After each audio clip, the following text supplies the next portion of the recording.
Assalamu alaikum warahmatullahi wabarakatuhu. Oduu keenya kan bitootessa sagalii isin dhageessifna. Oduu har'aa wajjin andaandi bilisummaati ogeessa teeknikaa irreessoo barii wajjin xumura caayaa Oromoo TV hanga sagantaa keenya goolabnu takka nu faana buutan abdii guddaa qabna. Injifannoo keenya waraana bilisummaa Oromootiin eegalla.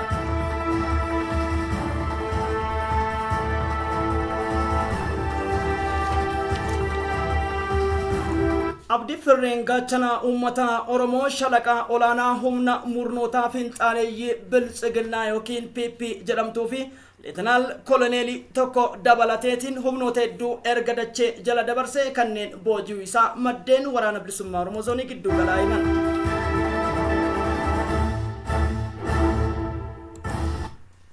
Boollan qotiin erga qottee immoo gadi hin fageessin abbaa itti baduu hin beekan jedhani. Abiyoot Kaasee Camadaa yookiin maqaa haarayaa caayaa Oromoo TV irraa Profeesar Shaarukaa abbaa fiilmii beekamaa taateewwan bara 2020 irraa kaasee jiraniitiin kan argate badhaafamaan Ginees Buukii lammaffaa kan qoosaa biyyoota 139 gareen isaa wal bittinneessuun walgahii yaa'ii tokkoffaa mana maree giddu galeessa guyyaa har'aatis beellaman bahamuu fi dubbii walii galamuu diddee qondaaltonni hedduun biltsiginnaa Amaaraa yookiin ammoo warra miyyee Itoophiyaa tiqdam jedhurraa hidhatti darbama jiraachuun gabaafame.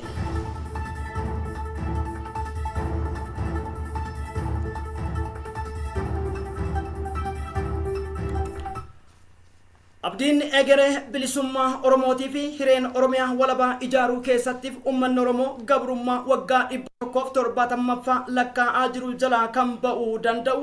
akka sabaatti ijaaramu kana malees galma kaayyoo isaa beekuu akka qabuu fi abbaan dhimma hooggansi waloo isaatii fi tarsiimoon siyaasaa isaa isuma uummata Oromoo kan bilisummaa dheebote akka ta'es dubbatamaa jira.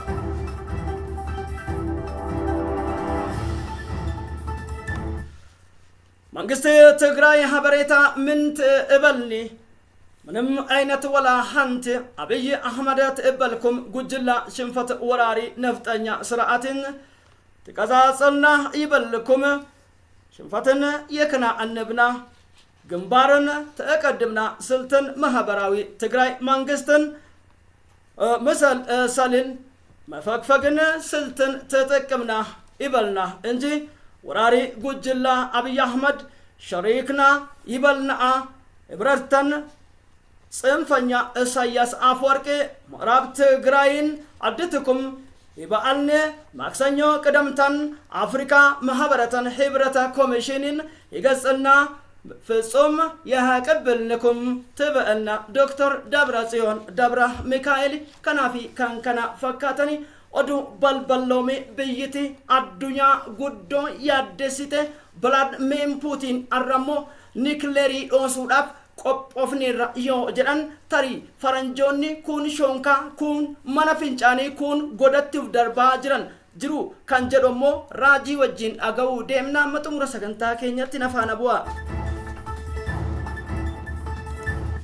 Gootichi onne sibiila Abdii Firreen Gaachana uummata Oromoo jajjabeenwan furtuun dhaloota egeree Oromoof Oromiyaadha. Dhaloonni hambaa kaayyoo jaallan ganamaa ebla 15 shinniiga gammoojjii Ogaadeen irraa hafan har'a siidaa fi akkasumas ammoo faajjiin marroo dirribsa Jeneraal Gammachuu Abbooyyeef sanyii Nagaasaa Hambisaa seenaatti kennamte fiixa bahuu qofa osoo hin ta'in rarraga Finfinnee to'achuudha. imala haala gama mooraa qabsoo bilisummaa Oromoo kora waliigala ABO WBO yookiin Oromoo Liberation Front yookiin Oromoo Liberation Army jedhamuun moggaafame dada kora sabaa hoggansa olaanaa filachuu lixa Wallagga magaalaa Gimbii jalatti haala ulfaataa keessa taa'ee as imalli milkii kan Finfinneedha goolabbii qofa osoo hin ta'in qondaaltota biltsiginnaatii fi warra garaa fi ዘይቲን kurreen safaramee fi isaan macheesse dhiiga Oromoo dhugaa jiraniiti har'a reeffi isaanii bineensaan nyaadhamaa akka jirutti himame waa hunda caalaa akeekni waraana bilisummaa Oromoo dhala namaa ajjeesuu dararuu kana malees ammoo ilma namaa kamiyyuu kan ilma namaa ta'e heera uumaa safuu duudhaa akkasumas ammoo haala gulantaa walii galtee mirgoota dhala namaa keessatti booji'amaan sirnaan kunuunfamuu qofa osoo hin ta'in qe'eesaatti galuu barbaannaan sagantaa faallaa mooraa kaleessaa barate hunda harcaaseet ilaalcha gaarummaa waaloo qabateet gala jechuun balballoomsaa turuun ni yaadatama. Abdii Firreen gaachana uummata Oromoo Finfinnee irraa kiiloomeetira 48 jaldu karaa walakkaa ammoo laga Xaafoo yoo ta'u ona jaldu godina Shawaa lixaa irraa kiiloomeetira 106 irratti argamu qofa osoo hin ta'in humnoota isaan abdatan humna izii lixaa kan ture Shalaqa Fiqaaduun warra ona jalduu keessatti waraana bilisummaa Oromootiin nama ajjeesaa ture innis miseejiidhaan gara waaqaatti ergamu isaatu addeeffame. Kana qofa miti Inspektar Xayyoo jedhama. Fannoo kin humna addaa fannoo jechuu dandeenya farroo dhala namaa naftanyoota impaayeraa Minilikii fi warra ekeraa malee waaqayyo nu gubbaa hin jiru jedhu kan uummata Wallaggaa Kiraamuu Ammuru gidduu galeessa Oromiyaatii fi onoota Oromiyaa Fantaallee Karrayyuu dabalateetiin duguugaa turanii fi har'ammoo hoggansi isaanii Inspektar Xayyoo kan jedhamu dabalatee dacheetti dabalame jedha. Bitootessa 8 aanaa Amboo ganda Xulee mana barumsaa Xulee akkasumas Ilfataa fi Bakkee jedhamutti istiraateejii itti dhiyaachuudhaan sa'aatii 7 erga tooftawwaniif odeeffannoo isaa gabbifateeti booda waardiyyoota rukute. Abdii Firreen gaachana uummata Oromoo humni zoonii gidduu galeessa Oromiyaadha. Akka gabaasni nu ga'etti buttaan jaagama badhaaneedha loltoota 28 dacheetti dabaluudhaan dhaammadha jedhanii aanaa Ambooti. Bitootessa 8 kana sa'aatii 11 hamma galgala sa'aatii 12:45tti buttaan holqa Godamurree jedhamu magaalaa Shukutee ganda Hiilikee jedhamu bakka addaa Shaabuu jedhamu mana barumsaa sadarkaa lammaffaaf qophaa'inaa Raggaasaa Bultoo fi hoteela Daawwit Lammii jedhamu seenaniitiin isaanii cooma arganneerraa barbaadetu re'ee fi foon nuttiin as deema jedhan irratti haleellaa fudhateen ammas loltoota dabalataa 6 battalatti ajjeesuun 4 madoo yoo taasisu gama biraatiin ammoo sardamiinsaa fi akkasumas ammoo haala burjaajii hojjettoonni hospitaalaa jiruuf waraanni bilisummaa Oromoo deebi'ee tasgabbeessuun paatroolii isaanii haalli ulfaataa istiraateejii lafaa waan hin mijooyneef ibiddatti qabuudhaan kanneen hafan basaasa Wandimmuu Ajjamaa jedhamu tokkos dacheetti dabaluu isaa maddeen waraanaa bilisummaa Oromootu gabaase. Odeessaa kanaan wal qabateen gara ganda Badii jedhamutti ammas loltoonni humna haxxee dabalataa konkolaataa 3 iddoo addaa magaalaa Gincii iddoo Fincila xumura diddaa gabrummaa seenaa qabeetti giddugala lixa Shawaa kan Tuulama taate obboleettii Amboo isii quxisuudhaatiin patrooliin 4 dhufanii bosonni Cillimoo gidduu kanatti argama. Loltoonni 29 ammas lola sa'aatii 4 irraa kaaseetiin jechuun bitootessa 9 har'a jechuudha. Lolli cimaan gaggeeffame sa'aatii 10:40tti xumurame. Loltoonni 6 Yiggazuu Imruu Wandimmuu jedhama. Ajaja poolisii federaalaa kan lixa Shawaa ture innis qacam harka waraana bilisummaa Oromootiin. Gama biraatiin akka walii galatti lola bitootessa 7 akkasumas ammoo hanga guyyaa irratti godhameen qawween AKAMA 94 akkasumas bireenii yookiin ammoo Girnoof jedhamuun kan beekamu 2 snaayiparii 4 boombii 165 rasaasni 897 kanneen kana fakkaatan akka argame ajajni zoonii giddugalaa buttaan jaagamaa badhaaneetu gabaase jedha maddi odeeffannaa giddugaleessa Oromiyaa.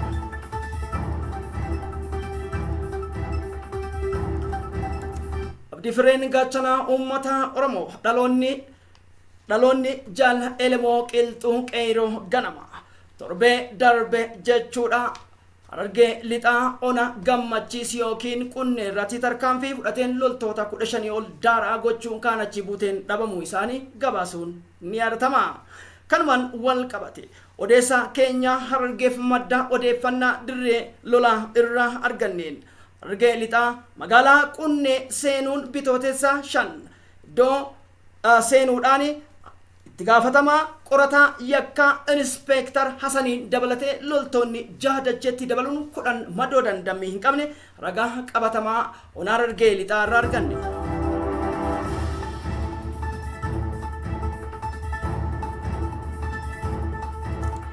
Abdii Fireen gaachana uummata Oromoo gootichi onne barbada wabiin Oromoota haqa waraanni bilisummaa Oromoo zoonii giddu galaa Konyaa Shawaa Bahaa ona Fantaalle. Butaan waraana bilisummaa Oromoo gaara Fantaalle tarkaanfii diinota irratti fudhateen magaalaa Mataara halkan walakkaa seenuun lucheewwan diinaa poolisoota addaa Oromiyaa jechuun uummata keenya dararan 5 daaraa botoroo yoo godhu 8 madoo dandamii hin qabneen adabe. Odeessa keenya waraana bilisummaa Oromoo zoonii lixaa godina Horroo Guduruu Cifraan Odaa Bulluq butaan Joobira Tulluu Caalii jedhamu. Tarkaanfii fudhateen aanaa Jimmaa Horrootti lola guddaa olaanaa gaggeesseen basaasa maqaan isaa Masalaa Maammoo jedhu dabalatee loltoota 26 dacheetti yoo dabalu 14 ol madoo dandamii hin qabneen adabe jedha. Abba Liban Gurraacha ajajaan waraana bilisummaa Oromoo Cifraa Soddomboro gootichi godina Gujii Bahaa. Aluma beekamuun yeroo lammaffaaf deebi'eetiin aanaa gumii Eldalloo guutumaan guututti to'achuu isaanii mirkanaa'e. Haala kanaan wal qabate izzi kibbaa koloneel Mulugeetaa kan jedhamuu fi loltoonni 56 dacheetti yoo dabalaman loltoonni 33 dacheetti yoo dabalaman 56 ol madaa'uu isaaniitii fi iddoowwan hedduun to'atamuu isaanii kunis yeroo isaan marsaa lammaffaaf cal jedhanii akkuma waangoo yookiin jeedala waan adamsitu argatetti ol seenan gootichi onnee sibiilaa abdiin keessan abdiin Oromiyaadha biyyoo isee nyaachise. Kanumaan wal qabate godina Guji lixaa aanaa Surroo ganda Modoo Bahaa akkasumas ganda Dambalaa fi Haroo Surroo ganda Dildoolee Harraa fi akkasumas Dambalaa Harraa jedhamu kanneen to'ate ta'uu isaatii fi loltoonni lola guyyaa 3 bitootessa 6 hamma har'aatti jechuudha. Loltoonni 108 yoo ajjeefaman 75 ol madoo akkasumas Waasiiwwan kabbadaa deessisaa jedhama. Waasiiwwan kabbadaa deessisaa itti gaafatamaa poolisii qorataa yakkaa aanaa Sawweenaa godina Baalee Bahaa bara 2021 dabarsine akka turee fi miseensa orienteeshiniif opereeshinii poolisii Oromiyaa ta'uudhaan gamasitti kan ramadames jedhameeti jira. Odeessa biraatiin walitti bu'iinsa bitootessa 6 Goojjam Bahaa sababa hoggana faannoo mootummaan Biltsiginnaa yookiin Profeesar Shaarukaa akka to'atamu ajajee to'atameef kan malees bulchiinsi magaalaa Muuxxoo qaama hin beekamneen ajjeefamee fi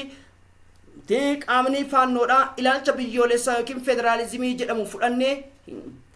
hidhannoos hin hiikkannu leenjis fudhannee qawwee kenna boris hin barbaannu jechuudhaan Abuu Peestaal summii isaan facaasanii guyyoota 3 erga hidhamanii booda kaleessa mirga wabiitiin baanii asitti qondaaltonni Biltsiginnaadhaa yoo dhiqqaate 46 ol hanga gabaasni kun qaqqabeetti hidhama jiraachuun gabaafame. Kanas maddi raadiyoo Waazemaa warruma ibidda buusu warruma kijibaan ibidda tufuudha. Qondaaltonni paartii Biltsiginnaa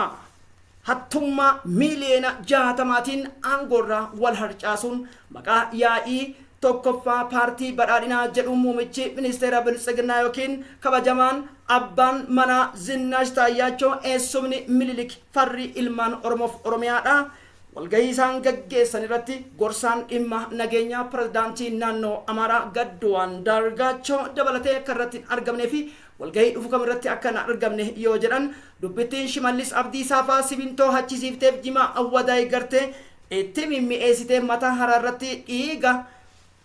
dhiiga abbootii gadaatiif ilmaan Oromoo dhangalaasifte ammas warra nafxanyaatiinis gadi dhangala'u eegalteetiin jirti. Qondaalli paartii PP naannoo Amaaraa gareen Bilxiginnaa Gadduu Andargaachoo Yohaannis Buhee Ayyaaloo jedhamu yaa'irraa hafuun ammoo shakkii paartii Bilxiginnaati jedhamee jira. Xiinxala kanaan wal qabate warshaa qorqorroo Adaamaa deebisanii yeroo jalqabaaf akka nama Oromoo ta'anitti akka waan abjuu dammaqeetti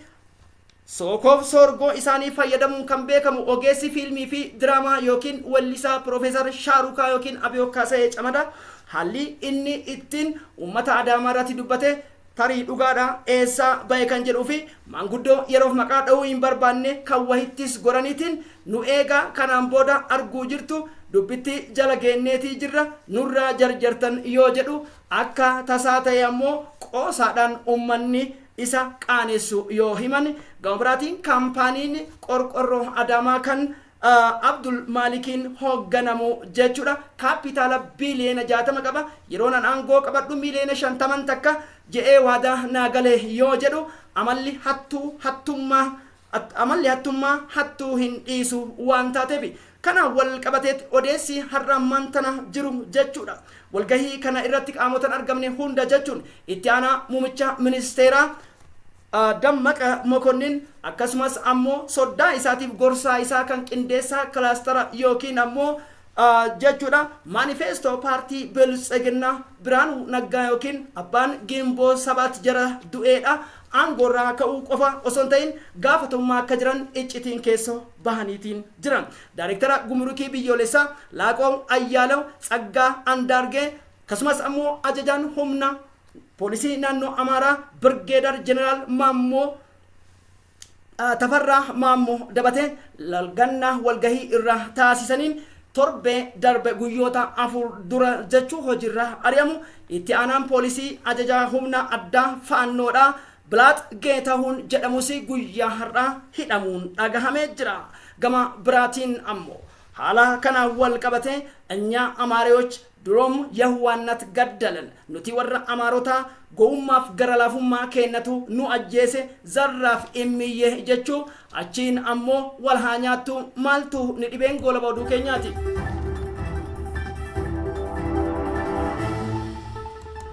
زهرز منغست تግራይ ትግስትን መጸረሲ ይህብና ጉጅላ አብይ አህመድ ሽፍታ የበረኮም ትገዝና ኢሳያስ አፈወርቂ ማፍላጥን ወረራ ምዕራብ ትግራይ የቀዛጽ አባ ብላድሚር ፑቲን ጉያ ኩዳ ፍራፋራቲ አርገሙ ብይቲን darara isani taate kan Awurooppaa baha waggoota 4 dura referendami yookiin mirga hiree fi murteeffachuun kan murteeffatte biyyitiin Yuukireen kan kuusa gamtaa Awurooppaatiif misaayilii hedduu kuufatte rammoo lolli guddaan deemeen loltoonni Raashiyaa walumaa galatti 16,000 Shawwan teknolojii isaan qabanii fi lubbuun lammiiwwan nagayaaf daa'immanii walii galatti 17,000 ga'uu isaatiin wal qabate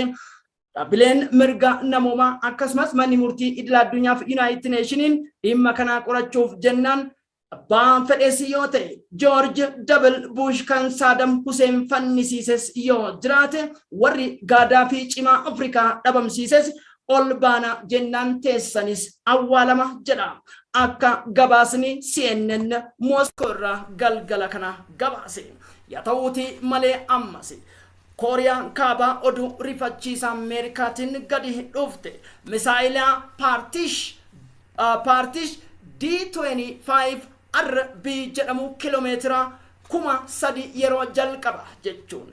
Raashiyaan kiiloomeetira 2,100 furguggeessuun misaayila Portowan D55 jedhamuudhaan teknolojii dursaa jirti. Kooriyaan kaabaa biyyi mucaa dardar furdaa qaamni yabbuudha. Pyongyang ammoo haa ta'u Jaappaaniin imala yaabala dooniiwwan adda addaa asirgigeessuudha. Ameerikaas John Biden Japan waamatte eenyus waamatte National Treaty Organization NATO'n isin jettan yafalfalamte kana booda wanni Moskoof nuuf Kooriyaa kaabaa dhaabuu hin jiru yahiyyoomne jechuun ammoo qamadii teessan kadhaa kan taane warri Kanaadaatis beekuu qabdan. Biyyoonni Estonia, Slovakia, akkasumas Belgium, Bulgaria fi biyyoonni akka Ireland, Dutch, Holland dabalatee xiyyaara balalii dhooggatan Raashiyaa Vladimir Putin isinis ammoo gareewwan farra Soviet Raashiyaa yookiin United Kingdom Raashiyaa faana baduu jirtan jechuun The Guardian Washington Post yoo gabaasu dubbiin galgala kana torbeewwan darbee himeet jira ani Vladimir Putin ummanni Raashiyaa Moskoo fi ardii Soviet jiranii Ukraine barbadeessuuf kutanneet jirra qaamni sii warritti dhufus biyyee ishee wajjin soddoma yoo jedhame biyyiti basaasummaan beekamtu xiqqoon Palestine biyya Yaasin Arafa ganama beekamtuudhaan dhidhimsite Israa'el biyyi Yihud Mart akkasumas Biniyaamin taa'u jedhamu shayxaana addunyaa walitti dhabamsiisuun jibba amantii dhala namaa keessaa islaamummaa jibbuun beekamu biyyoota lafaa dhufan jibbuun beekamu biyyiti basaastummaa FBI addunyaan warra Yahudota har'a galgala ammoo jettii isaanii dhiqatanis misaa'ilii miti nucleariin partodono via lectures for the virtue destroying yookiin LC-724 for the last in world. Kana jechuun meeshaa dhimma addunyaa guutuu galaafatee namuura roofii fudhatee dachii jalattiin galu gadi dhiisuu jirra tokko manaan sosso'iniin tana taate daawwattoota keenya hundi keessan galanni keessan bilisummaa haa ta'u isin maandisoota qabsoo Oromooti kan isin galateeffatu bilisummaadha.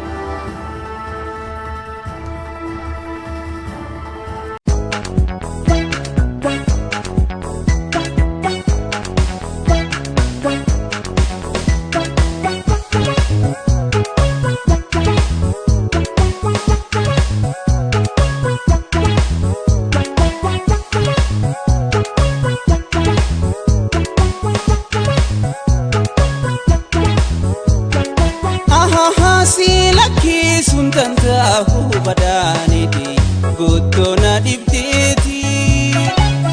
entwanti nudire badaniti gargari no base gargari no base aha silaki suntanta badaniti gutona dibditi entwanti nudire badaniti gargari no base gargari no base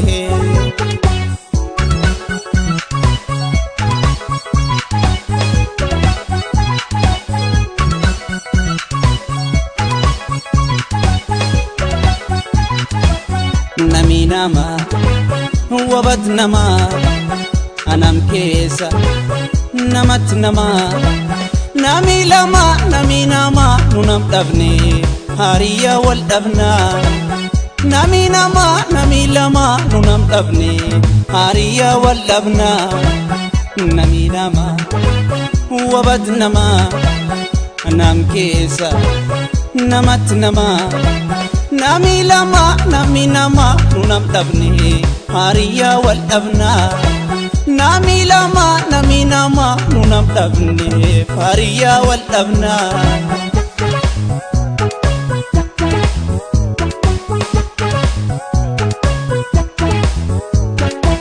hijalalti nariya duru jirti